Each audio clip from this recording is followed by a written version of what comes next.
It is a gorgeous, sunny day outside, perfect to spend the next 12 hours inside a poker room playing a poker tournament. Am I right? But this is not just any poker tournament. This is the World Poker Tour Championship main event for a $10,400 buy-in. This is 2 times bigger than any tournament I've ever played in my entire life. It's a beautiful setup here at the Wynn, a massive ballroom full of people that want to try to win millions and millions of dollars. $5.5 million for first place. I take my seat, table number 322, seat number 4, $100K buy-in. Let's get started. Second hand dealt in, I get queens with 0 action. I made sure to show up right on time in this tournament. I want to try to get as many hands as I can in during the day. We're playing 4-handed now. I call a raise in the big blind with Jack-10 of hearts and flop the stone cold nuts on ace, king, queen with the flush draw. I check to the initial raiser who bets out 1K. I'm not going to slow play. We're pretty deep stacked. I'm out of position. I bump it up right away to 3,500. My opponent makes a pretty quick call. We're looking for a non-board pairing turn, no club, and we get it with the deuce of spades. There's now 2 flush draws on the board. This board can easily interact with his early position raising range, so I'm going to continue to bet for a 5,000 chip denomination. He folds very quickly, and we win this pot. I remember specifically during this hand, I was pretty nervous. I mean, these tables are intense. It's a $10,000 buy-in. My table's pretty tough as well, and it gets even tougher when the 2023 World Series of Poker main event champion sits down on my right. Great table draw.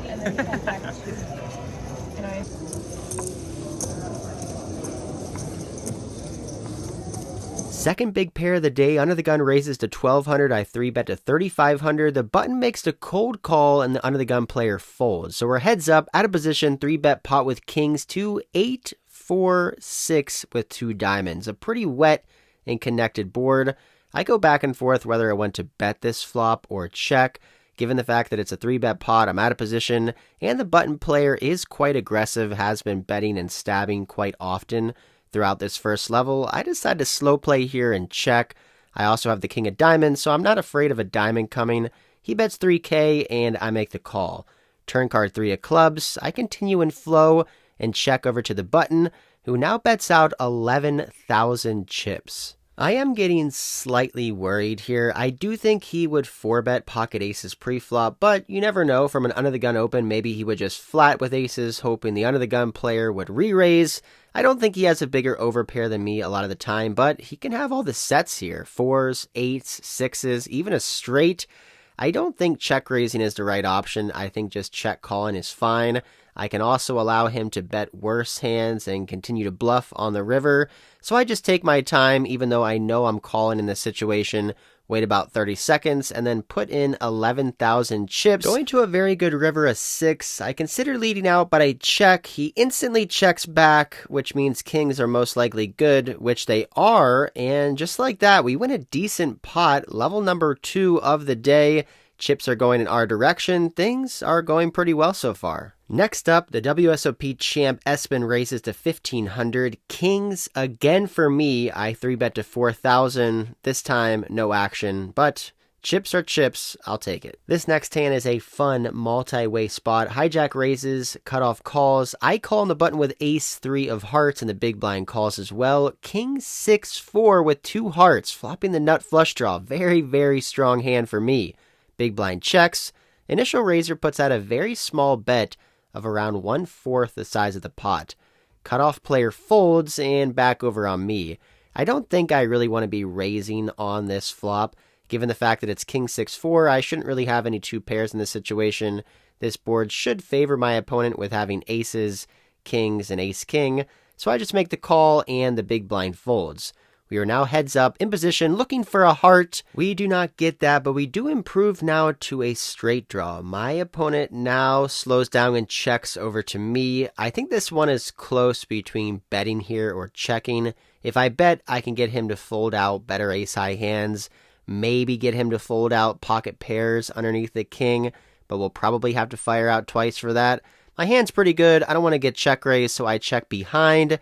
And I hit a very interesting card on the river with an ace. I'm expecting my opponent to sometimes lead out on this river card, but he doesn't. He checks over to me.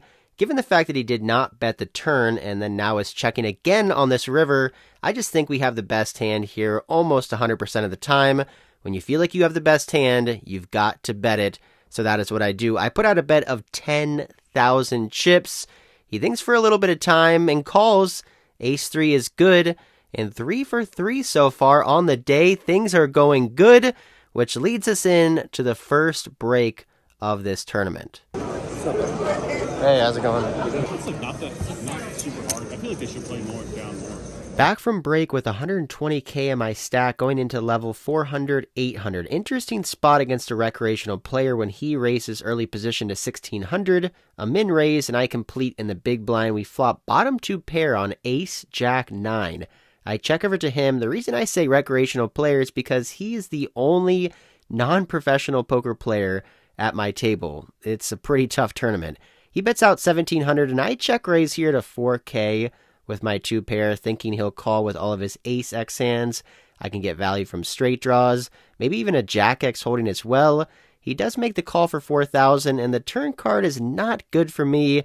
It's the king of diamonds, and right when the turn card came out, I looked over at him and he kind of jumped up in his seat as if he was super excited. This improves hands like queen 10, it improves hands like king jack and ace king. I now slow down and check over to him and he fires out a very quick 7,500 chip bet. I'm already not liking this spot, but maybe he could do this with an ace 10 or an ace queen hand. Maybe he has some bluffs, but probably not ever. So I'm going to call, looking for some help on the river, and we do not get it. The board does not pair. I check over to him and he sizes way up to 35,000, over 1/3 the size of my stack. Just can't be calling with bottom 2 pair here. I don't think he's ever bluffing, so I make the fold.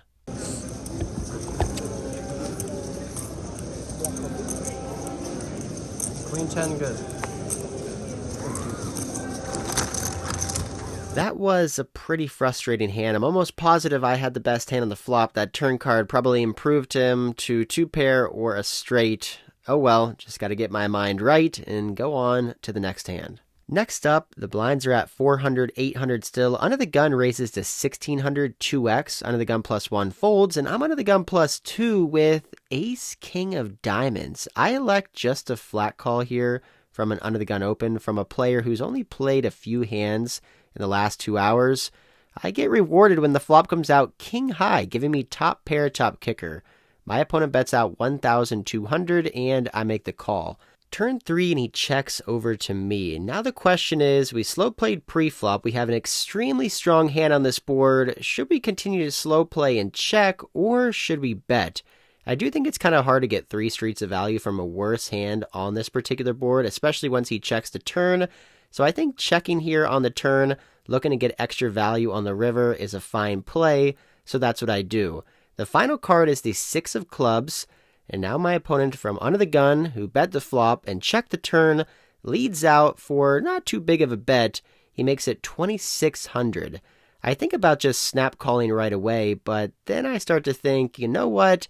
This could be a spot where I could put in a thin value raise. One of the reasons that I flat called pre-flop was such a strong hand was to trap. Well, now it's time to unleash the trap and try to get some more value with my top pair, top kicker. Once he checks the turn, I don't think he ever has a set, aces, or any other hand that beats me. So I'm going to go for a raise here, making it look like I'm trying to turn my hand into a bluff, given the fact that his range is capped. All that mumbo jumbo. Either way, I got to figure out how big I want to go. And I decide to settle on a 13,000 chip raise. 13,000. 13,000. One thing I really love about playing poker is the creativity. It's all up to you how you decide to play your hand. I played this hand very unorthodox. I just called pre-flop with ace-king suited, which a lot of people would 3-bet. I just called on the flop with top pair, top kicker when some people may raise. I checked back the turn with top pair when almost everyone would bet, and then now I'm going for a thin value raise on the river, which really doesn't make too much sense. This is exactly what I want. I want my hand to not make sense to my opponent, so he puts in a light call, which is exactly what happens. He flicks in the chips. Ace-king is good to take down another sizable pot. Over the next hour, I win a couple more small pots, and now we have 135,000 chips from 100K starting, going on a 15-minute break, our second break of the day, coming back to 500, 1,000 big blind.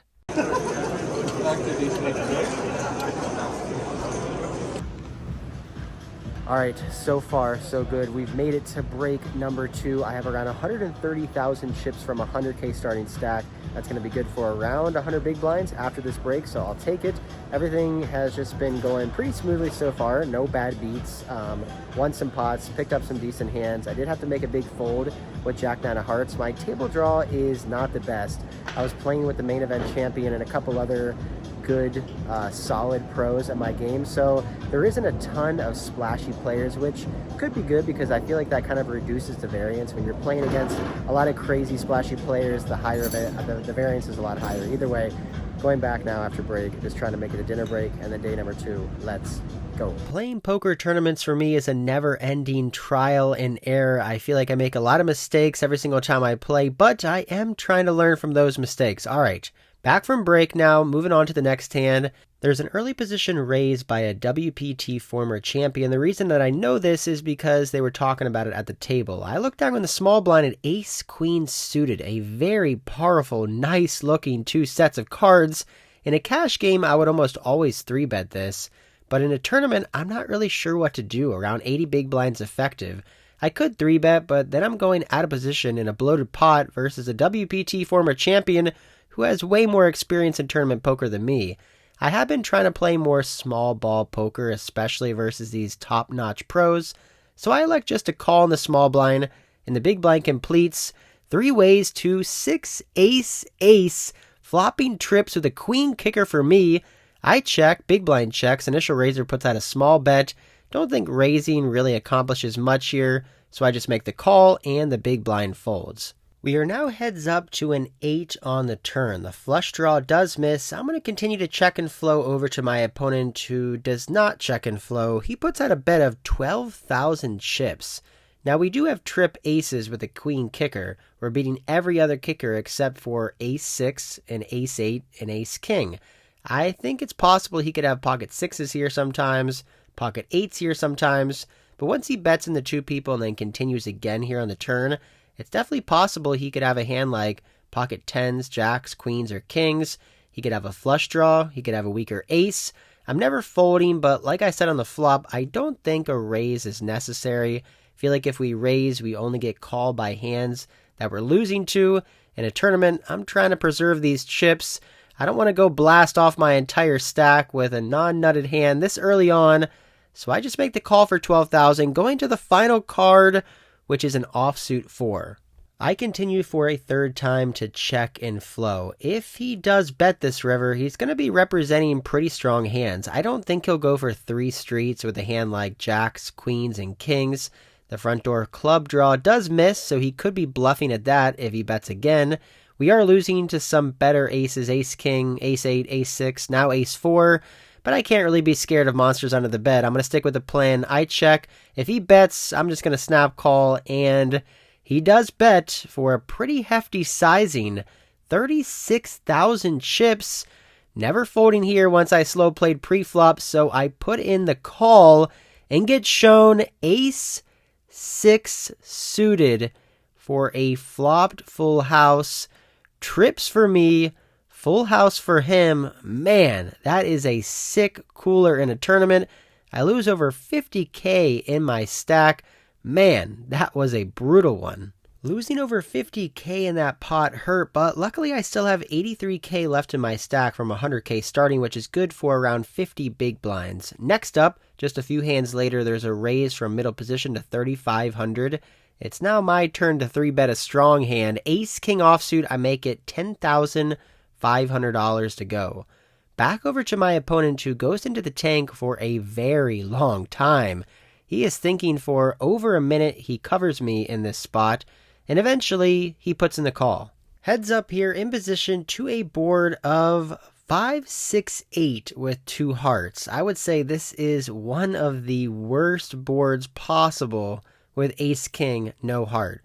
My opponent checks to me. I think this is a board I just want to be checking basically my entire range, but I also thought it is possible he could have hands like queen jack suited, jack 10 suited, ace jack suited, king queen suited, and if he doesn't have a flush draw, he'll most likely fold those hands. So I do think I could bet small here one time to get those hands to fold that have a little bit of equity. So I just make it 6,000, a pretty tiny bet according to the size of the pot. Back over to my opponent, who thinks for a long time. Again, about a minute and a half of thinking, and then he puts in a big raise to 30,000. I frustratingly fold my chips, and my 130,000 stack has dwindled now in 2 big pots to 66K. Luckily, we do go on a 75-minute dinner break because I'm pretty steamed up. I probably need the break. I head over to Wazuzu and get myself a decent meal, probably 5 out of 10, and then I get back to the action. All right, there's 3 minutes left on this dinner break, going back to around 60K, which should be good for around 33 big blinds. Pretty tilting hand there, ace queen versus ace 6, flopping trips versus a full house, but I'm gonna try to stay calm, try not to go on tilt, and just survive, try to win some pots, maybe double up. We'll see how it goes. After paying the big blind and the small blind twice, my 33 big blinds has turned into 28 big blinds, but I get pocket aces. Let's win a big one. I raise to 2.5x on the button, and the big blind calls heads up to an ace-high board, giving me top set, the nuts. All right, that is good.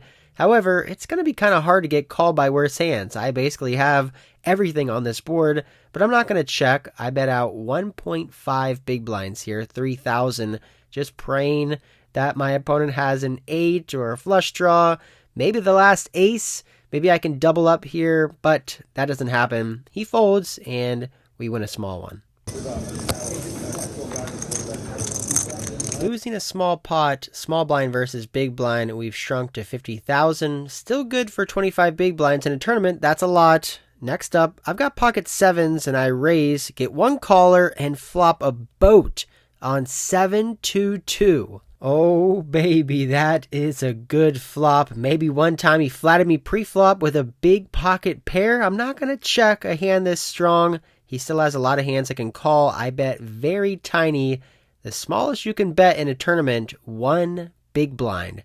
Back over to my opponent, who calls 1 big blind, and the turn card is an ace. I don't really like this card because it's a scare card for all of his pocket 8s through pocket jacks that he could have. However, he maybe could have ace queen, ace jack, ace 10 suited that he called with pre-flop and then floated me versus my small bet on the flop. I'm going to continue to bet here like I would with all my bluffs, jack 10 suited, king queen suited, king jack suited. All those hands would want to try to rep this ace card. So I make it 10,000. No more action with our full house. He folds and we pick up a tiny bit of chips in this hand. We are making some hands top set and a full house, but we're just not really getting paid off. I go through the blinds a couple more times, and just like that, I'm down to a 25 big blind stack before picking up another pocket pair. I've got pocket 9s now and min raise 2x. The button 3 bets me to a 3.5x sizing before the big blind, the guy who got us ace queen versus ace 6, he thinks over his options and then re-raises to 100k, putting us both all in. Given all this action, I don't really want to go with it here with pocket 9s for 25 big blinds, so I fold. The button snap folds and we lose another small pot. We're now starting level number 8. There's 3 more 1-hour levels in the day. I'm sitting okay, 60,000 chips in my stack, which is good for 20 big blinds. Not great, not terrible, but unfortunately throughout this hour-long level, I get nothing going and dwindle all the way down to just about 10 big blinds leading into the last break of the day. There's only 2 more hours left to try to survive and make it to day number 2.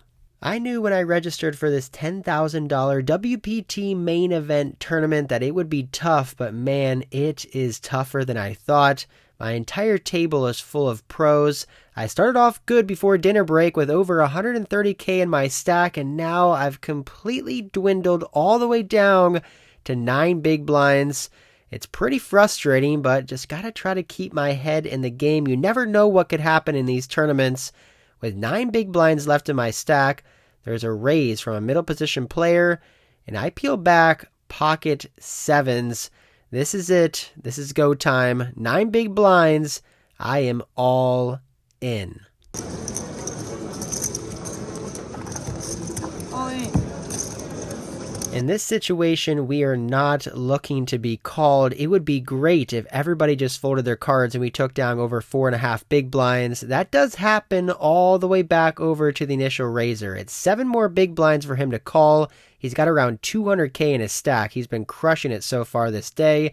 He looks up at the sky, thinks over his options, shoulder shrugs, and then puts in the call. I get shown the great news when I show pocket 7s, and he has ace 3 of hearts. We're in a great position here, over a 70% favorite to double up, plus the blinds. There's 1 hour left in the day. If I can win this pot, it can maybe seal the deal to make it to my first goal of making it to day number 2 of the $10,000 WPT main event. Let's see this run out. Good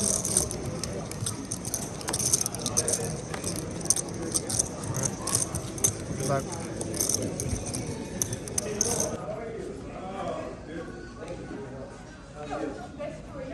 Well, I've said it before and I'll say it again. I have no idea how these guys grind tournaments for a living.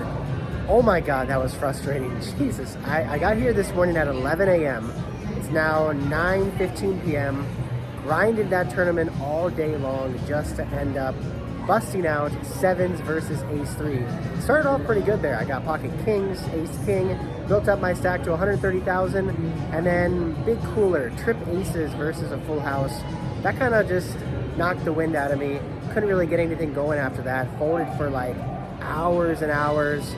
Lost to 70-30 at the end, and that is it. We are out. I think this is going to be the last tournament I'm going to play for a while. They're just too frustrating for me. They're too tilting. It's too annoying. I'm glad I played this one though. On the positive note, I did get to play a $10,000 main event tournament, the biggest tournament I've ever played in my entire life by far. It was cool being able to be in the same room with a lot of other big, well-known poker players who either play big cash games or big tournaments. People that were in the room, like Phil Hellmuth was in there, a bunch of other really popular people. I sat next to the main event champ from last year, Espen. So that was cool. Wish I could have ran better, wish I could have ran deeper, would have really liked to make day 2, but you know, what can you do? I feel like I played well. And yeah, so next tournament will be the WSOP Summer Series here in a couple months. We're gonna stick to cash games, we're gonna stick to live streams, keep pumping out those videos. Hope you guys enjoyed this one. Please like, comment, and subscribe. I'm gonna head now into the cash game room at the Win. I'm gonna have a few free drinks and try to get some of this $10,000 buy-in back. Until next time, I'll see you.